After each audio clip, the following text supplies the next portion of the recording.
22. I term the immortal one a plasmate because it is a form of energy. It is living information.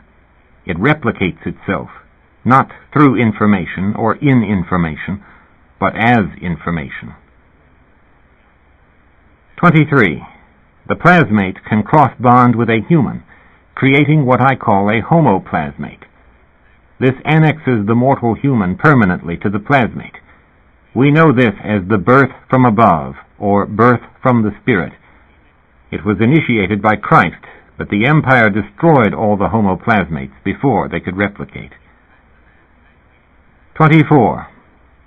In dormant seed form, the plasmate slumbered in the buried library of codices at Kinoboxion until 1945 CE. This is what Jesus meant when he spoke elliptically of the mustard seed, which he said would grow into a tree large enough for birds to roost in. He foresaw not only his own death, but that of all homoplasmates. He foresaw the codices unearthed, read, and the plasmate seeking out new human hosts to cross-bond with, but he foresaw the absence of the plasmate for almost 2,000 years. 25. As living information, the plasmate travels up the optic nerve of a human to the pineal body. It uses the human brain as a female host in which to replicate itself into its active form. This is an interspecies symbiosis. The Hermetic alchemists knew of it in theory from ancient texts, but could not duplicate it, since they could not locate the dormant, buried plasmate. Bruno suspected that the plasmate had been destroyed by the empire.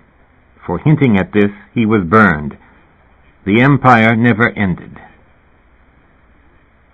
26. It must be realized that when all the homoplasmates were killed in 70 CE, real time ceased.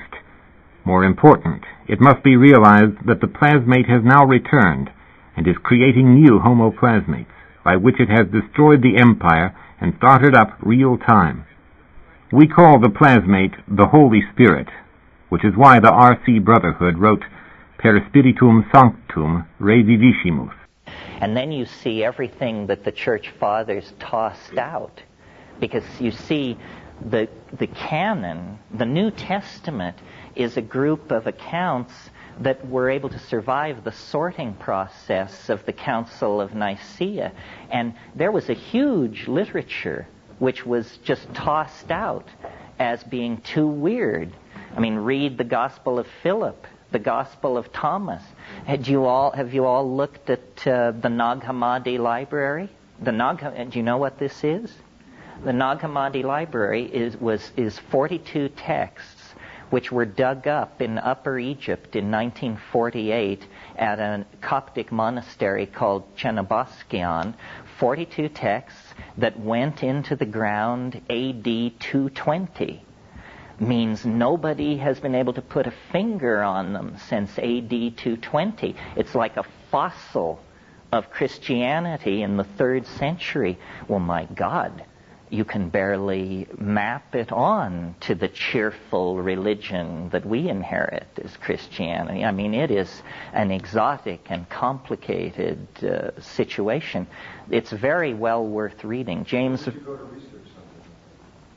I'm sure the Metaphysical Bookstore in in Boulder will sell you. James M. Robinson is the editor, and it's called the Nag Hammadi Library. 42 texts reflecting early Christianity, Gnosticism, and so forth and so on. Hans Jonas is a brilliant, his book, Gnosticism, The Message of the Alien God to Infant Christianity, if that's not a title to die for. Huh? Oh, the Apocrypha and Pseudepigrapha of the New Testament by Charles. And it weighs in at about 35 pounds, but theological libraries will have it, but it's in the locked case. You don't want seminarians mucking around with this kind of stuff.